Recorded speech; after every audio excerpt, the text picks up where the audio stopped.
Hello friends, this is first lecture of strategic financial management, the subject of CA final. First thing in finance we are going to learn is time value of money. Now this thing you have learned in your CPT foundation in the form of simple interest and compound interest. At intermediate level or at IPCC level you have learned it in the concept of finance time value of money.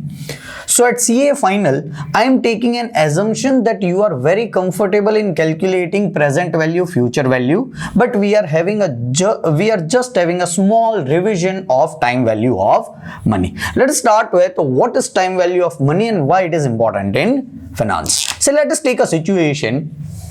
You have sold the goods to X Limited at the rate of rupees say 400 crore and X Limited gives you two options.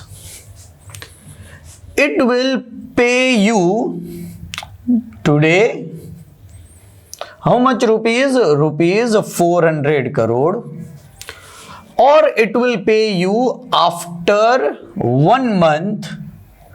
How much? 440, 420? No, exactly rupees 400 crore. So no interest will be paid. This is an option given to you by your seller, who is X Limited, and you need to choose an option. Will you receive your money today or will you receive your money after 1 month? The clear option is today. If someone is over here, believe me, this is an incorrect answer. Why you should select today? There are 4 reasons. 3 to 4 reasons. First point is interest. So let me explain you in detail. This is nominal value 400 crore, 400 crore. Is it alright? Suppose if I select today 400 crore, can I invest this at least in fixed deposit? Yes, for the period of 1 month. Why 1 month? I am comparing it with this option. I can invest this money at 1% rate of interest per month. Say per month the interest rate is 1%. This is just an assumption. Is it alright? What will be 1% of 400 crore is 4 crore? I will be receiving amount after 1 month as 404 crore. If I select this option, amount after 1 month, he is paying me only how much crore? 400 crore. We are a receiver. Which is better, 404 crore or 400 crore? It is absolutely 404 crore. I should always select today because of interest factor. Second reason is inflation. Majority of the country, 99% of the country will be an inflating economy. Try to understand why this is a reason you should select this option always. So let me take today price of wheat is say rupees 100. The thing which is true for 400 crore is also true for 100. Is it all? Is rupees 100 per kg. If someone is giving me 100 rupees today, I will be getting 100 rupees today. So I will be getting 1 kg of wheat. If I select after 1 month, let me take an exorbitant inflation and let us assume that the price of wheat becomes rupees 200 per kg. Now he is giving me after 1 month same amount. So how much I will be receiving? Rupees 100. If I select this option after 1 month, how many kgs of rice I will be getting in 100 rupees if the price is 200 rupees is only 0.5 kg. If you clearly see 1 kg is higher than 0.5 kg, second reason is inflation. You should always select this option today because of inflation. Third, See, many of my students say, sir, it is priority of use. When you are having money, you can invest in your business, you can purchase raw material, you can hire more employees, get good services. But understand that everything is included in interest. When you receive early money, you can invest in your business on rate of return, which is nothing but interest factor. Third is bad debt. Normally not written in finance book, but this is one of the factor. If you are receiving it today, your chances of bad debt is zero. Bad debt happens when there is a credit sales, not when there is a cash sales. When you are receiving today, it is a cash sales, your bad debt percentage is zero. If you receive something after 1 month, there is some probability of happening bad debt. I'm not saying it will become bad debt, but there is a probability of becoming a bad debt. So bad debt is also one of the reason. So you will always select this option. Understand the meaning of time value of money. Value of money today.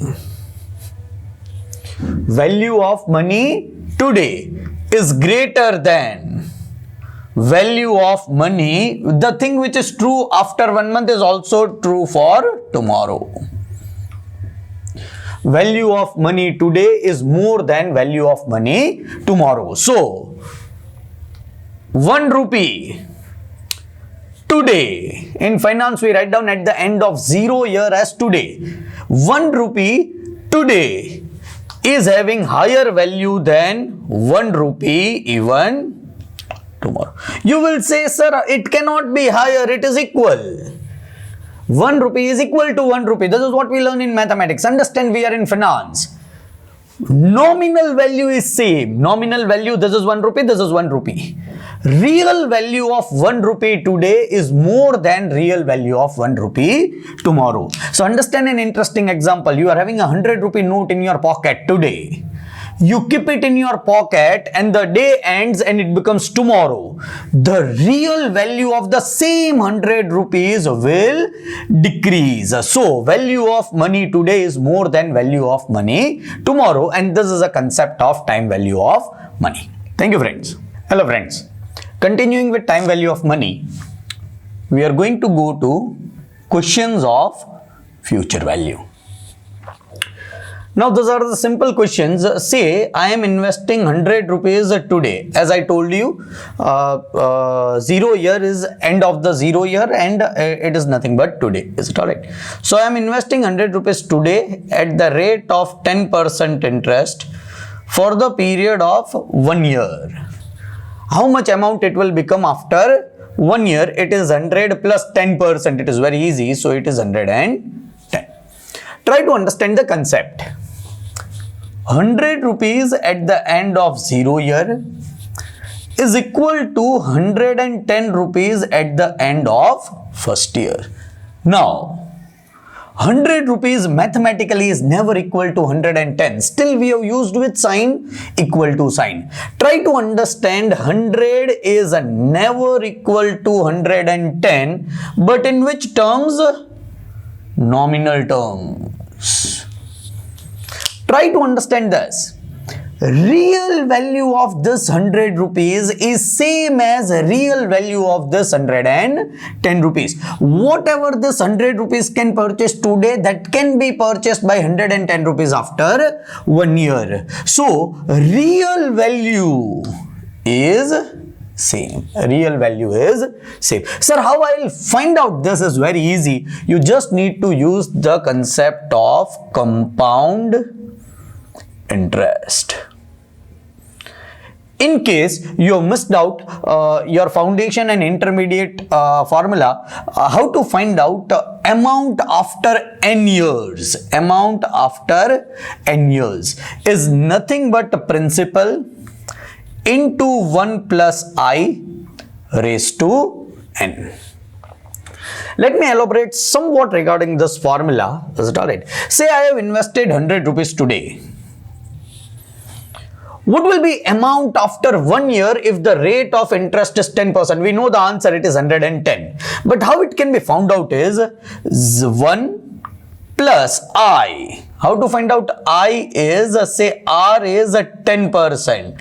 I will be 10 divided by 100 is 0.10. So what will be I of 8%? 0.8. No, 0.8 is 80%. I of 8% will be 0.08. I of 7.5%, 0.075. I of 50%, 0.5. I of 75% is 0.75. Is it alright? So what is I of in this case is 0.10 because we have taken rate of interest as 10%. Is it alright? So what will be amount after 1 year? It is 100 into 1.10. Sir, what will be amount after 2 years? Into 1.10. What will be amount after 3 years? Into 1.10. And so the answer is always 100 into 1 plus 0.10 raised to number of years. What is 100 is nothing but P. This is 1 plus what is 0.10 is I raised to N. I get amount after N years. This is logic of this particular formula, and we can find out any questions answer by this simple formula. Let us take an example. I have invested 5,000 rupees today for the period of 5 years. Rate of interest is 5%. What will be amount at the end of 5 years? Understand, in finance, whenever 5 is written, it is always at the end of 5 years. It can be at the beginning of the 5 year logically, yes. But in finance, anything written is always at the end of the year. What will be amount after 5 years is P into 1 plus I raised to N. P is 5,000. At this level, you should directly convert 1 plus I. I will be 0.05. So 1 plus I will be 1.05. Raised to N is 5. How to find out this in calculator is very simple. 1.05 multiplied by is equal to 2 times 3, 4, 5. I have pressed is equal to 1.05 into is equal to raised to 5 multiplied by 1.05 multiplied by is equal to multiplied by 5,000. 1.05 multiplied by is equal to is 2 times 3, 4, 5 multiplied by 5,000. It is 6381.40. 6381.40 rupees. Once again, understand the concept of future value. Amount at the end of 0 year. Let me write it down in this manner. 5,000 at the end of 0 year is same as I have written equal to 6381.40 at the end of 5 years if rate of interest involved is 5%. Which value is same? Nominal value is different. We can see it. Real value of this two figure is same. Thank you, friends. Let us continue with concept of future value. We are in the concept of time value of money. This is the concept of future value. In previous example, we have just understood a simple basic question of future value. Right now, we are going for two other examples. One is future value in installments and another is future value annuity. Let us learn. Suppose if I invest at the end, my rate of interest is 10%. Suppose I invest at the end of first year, second year and third year a sum of 100, 200 and 300. Can I invest this into bank? Yes. At the end of first year, I'll go and invest 100 rupees. At the end of second year, I'll go and invest 200 rupees. At the end of third year, I'll go and invest 300 rupees. I want to find out if I go to bank at the end of third year, how much accumulated amount, principal plus interest, I will be getting from a bank. Now, I'll use my simple formula. A is equal to P into 1 plus I raised to N. This amount is invested, so it is a P.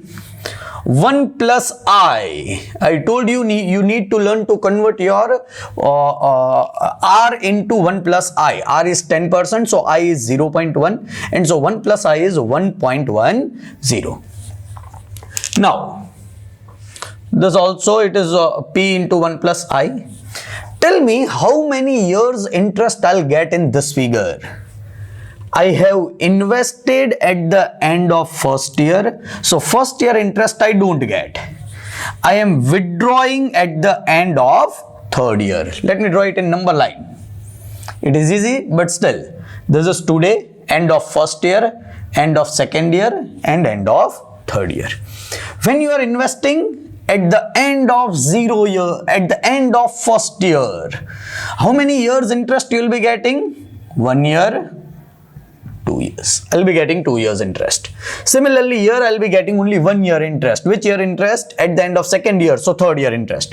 I have invested at the end of third year. I am withdrawing at the end of third year. I'll not be getting any interest. Believe me, the answer will not be 0, 300. I'll not be getting any interest, but I'll be getting my principal back. How to find out? This is 200 into 1.1. It is 220.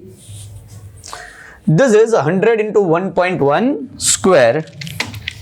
It is 1.1 into is equal to multiplied by 100 is 121. Total of this 641 is amount at the end of third year. If you have made this pattern of investment at the end of third year, bank will totally give you 641 rupees. Try to understand another type of example, which is nothing but of annuity. It is of annuity. Now, what is annuity? Understand, similar type of sum I am investing at the end of first, second and third year, but the amount invested is equal.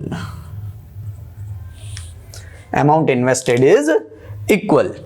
So, now how to find out amount at the end of fourth year? I'm making some changes. Amount at the end of fourth year. So again, the formulas will remain same. It is 1.10. Rate of interest is 10%. Raised to at the end of first year, withdrawing at the end of fourth year. Second, third, fourth. 3 years interest. 1.10. Investing at the end of second year, withdrawing at the end of fourth year. Third and fourth, 2 years interest.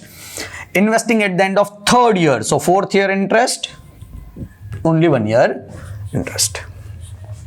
Now, how to find out this answer? We have done it n numbers of times in foundation and intermediate, but 100 should be taken as common. This should be included in memory. 100 I am taking common.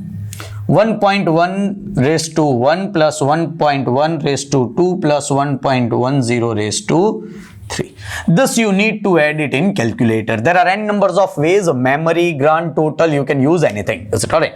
I am using first memory and then also I'll teach you with grand total. 1.1, you can do it in your calculator. 1.1 is equal to m plus. Don't press SE, AC. Now I need to do square. Into is equal to. So it will be square m plus. So this both is added in your memory. Is equal to will give me this answer. Why is equal to will give me this answer? Because before I have pressed 1.1 multiplied by is equal to, that was square. Now if I once again press is equal to, it will be raised to cube. I need to press m plus. MRC is 3.641 multiplied by 300 or 100, because we have taken 100 as common. 3.641 will be 364.1. How I can do it in grand total is also very simple. 1.1 multiplied by is equal to, this is square, I have pressed 1 time is equal to, this is cube, I have pressed 2 times is equal to. So in GT this answer will be there. GT, but I want this answer. So I need to add GT plus 1.1 will be is equal to 3.641 multiplied by 100 will be 364.1. So I have taught you GT also, I have taught you memory also, and this is how annuity problem can be solved. These are simple installment questions, these are annuity questions because the cash flow is equal. If the cash flow is equal, you can take 100 as common, and when the 100 is taken as common, the calculation in your calculator becomes much more easier. Thank you, friends. Hello, friends. We'll be learning concept of present value. Again, it is extension of time value of money, and understand in finance this concept is extremely important. How to find out present value? First, let us understand the formula of future value. A is equal to P into 1 plus I raised to N. Can I convert this formula into P is equal to A?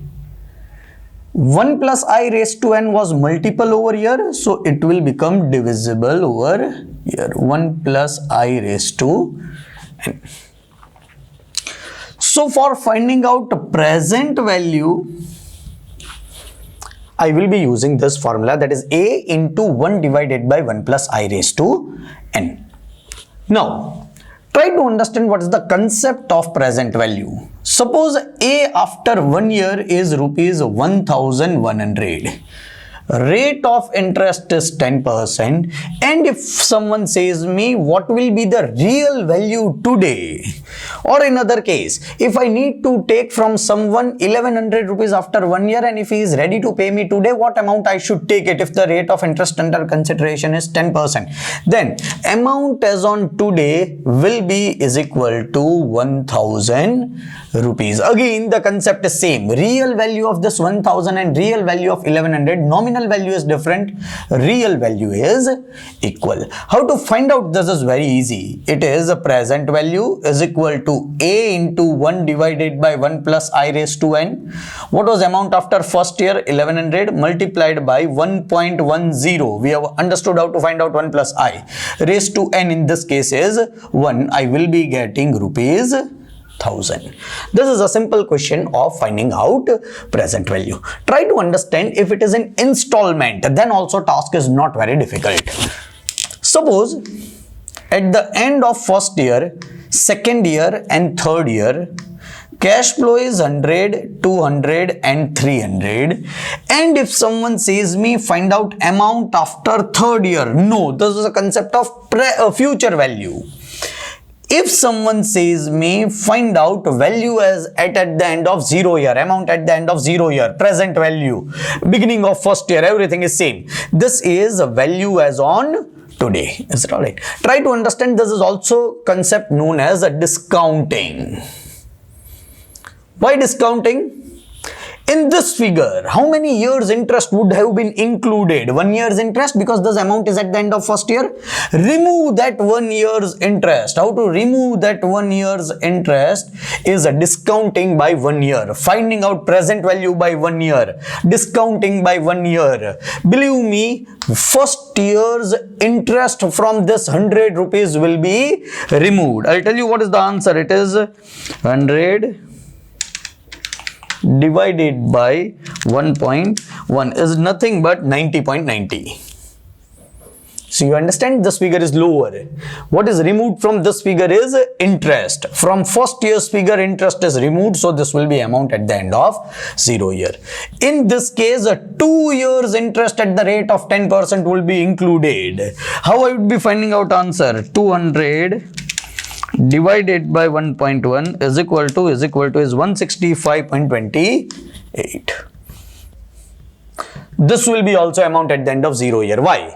Amount at the end of 2 years, removed 2 years interest, I will be getting amount at the end of 0 year. This is into 1.10 raised to 3. How you can do it in calculator is 300 divided by 1.1 is equal to 225.40.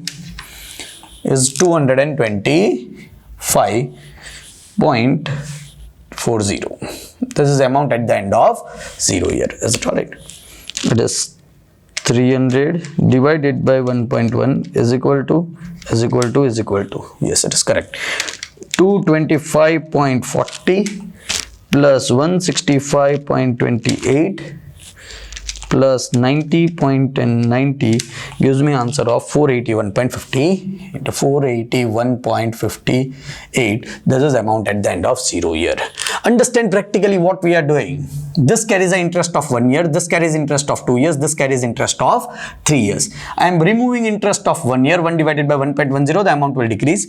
I am removing interest of 1 year, I am removing interest of 2 years, and I am removing interest of 3 years. So ultimately it will be converted into amount as on today. This value does not carry any interest. So if you are receivable this amount, and if someone says you that he will be paying you today all this amount, you should collect from him 481.58 if the rate of interest is 10%. These are concepts of present value. In next lecture, we will be learning concepts of present value annuity.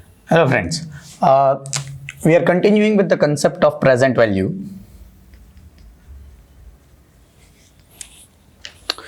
But in this case, in this lecture, we will be learning present value annuity. How to find out the present value of annuity. And annuity is anything which is equal. Suppose at the end of first, second and third year, my cash flow is 100 each year. Now 100 which is equal amount each year is nothing but annuity. And the question remains same. What will be the present value of all this amount? Rate of interest being 10%. So as we have done in previous question, I need to do this 1.10 raised to 1. I am removing 1 year's interest, discounting 1 year's interest, discounting 2 years interest, and discounting 3 years interest. If I remove 1 year, 2 years and 3 years interest respectively, what I get is present value, value as on today. But this question in calculator is much more easier. It can be done with memory, it can be done with GT, and I prefer GT because it is easy, simple and shortcut. I can take 100 common. Let me do it separately. I can take 100 common. What I need to add is 1 divided by 1.10 raised to 1, 1 divided by 1.10 raised to 2, and 1 divided by 1.10 raised to 3. Now this can be easily done by the function GT. How you can do it? 1 divided by 1.1 is equal to whatever answer is after is equal to will be automatically added in grand total. So this answer is after is equal to, it will be automatically added in grand total. Is equal to, now this will be added in grand total. Is equal to, now this will be added in grand total. If you press GT, you get total answer of all three. What I have done? 1 divided by 1.1 is equal to, is equal to, is equal to. GT will give me this answer. Multiplied by 100 or 300, it will be 100. It is 248.68. It is 248.68 amount as on today. So finding out annuity present value is extremely easy because of this calculation in calculator can be done in very easy manner. This is a present value annuity. Let us understand another point of present value, which is present value of infinite cash flows. Now, suppose at the end of first, second, third year, the amount is 100, 100, 100, which goes up till infinite. Can I find the present value of this if the rate of interest is 10%? The answer is yes. Even if it feels it is impossible, the answer is yes.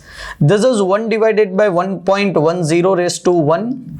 1 divided by 1.10 raised to 2, 1 divided by 1.103 raised to 3 will go up till infinite. I need to find out this answer. Now what can be done is this. I can use a formula, but before that let us do this. 1 divided by 1.1 in my calculator, I will press is equal to till my last breath. On last breath, you can press GT multiplied by 100, you will be getting the answer, but it is not practically possible. What to do is very simple. I'll use the formula present value, that is at the end of 0 year, will be is equal to cash flow of first year divided by rate of interest. What is cash flow of first year? 100 divided by rate of interest is 10%, and believe me, the answer is 1000 rupees. As I told you before, real value of this rectangle and real value of this, believe me, is same. I'll prove the logic by two different methods. One is a calculator, another is a logical method. This is how simple interest works. Try to concentrate. If you invest 1000 rupees today at the rate of 10%, what interest you will be getting in first year is 100 rupees. If you withdraw that 100 rupees, how much will remain? Investing 1000, first year interest 100. If you withdraw this interest, what is again invested? 1000. At what rate of interest? 10%. So second year also you will be getting 100. You are using this interest, taking this interest at your home, not reinvesting it. In third year, again 1000 will be invested. What will be the amount? 100. Up till what point of time? Infinite point of time. Value of this 1000 rupees and value of this rectangle is always same. This is a proof the present value is 1000. Mathematically, you can press 1 divided by 1.1. No. Yes, 1 divided by 1.1 is equal to. Now what I am doing, I am pressing is equal to 1 divided by 1.1 is equal to. I am pressing is equal to for as many as times as possible. Now you can watch your calculator. The amount is going very near to 0. Means the amount is becoming irrelevant. See, what is the amount in my calculator is 0.0015, which is very near to 0. Now it is 0.0006. So it is very near to 0. GT multiplied by 100 was taken as common. My answer is 999.9. What is the answer? Is 999.9, which is very near to 1000. Is it correct? More and more times you press is equal to, it will be here it is 999.93. It will go near to 999.99. Is it alright? So ultimately, this is how it can be proved, and we will be using this formula to find out present value of infinite cash flow without growth. Let us do the same question. This can be even proved in your Excel sheet. Is it alright? Present value of infinite cash flow with growth. Try to understand. At the end of first, second, third up till infinite, the cash flow is 100, 105, 110.25, and it is increasing at a growth rate of 5% every year. I want to find out present value. Can I do it? The answer is yes, and again it is very simple. I'll be using a formula. Present value as on today will be cash flow of first year divided by rate of interest. The formula looks same, but here it will be minus G. Cash flow of first year is 100. Rate of interest, let me take 12%, is 12% minus growth rate is 5%. So 100 divided by 7%, 100 divided by 7% is 1428.57. Again, real value of this figure and this all figures is same. How you can prove it? You can go to Excel sheet, write down the figures with a growth rate of 5%. Another column you can write down the discount rates. Third column you can multiply it, find out the total. It will be very near to this. Logically also, your 1428 rupees invested gives you 12% rate of return, out of which 5% goes in growth. So ultimately it will increase by 7%, and you need to discount it by 7%. This is how you find out the present value of annuity cash flow, present value of infinite cash flow without growth, present value of infinite cash flow with growth. Thank you friends. Good day.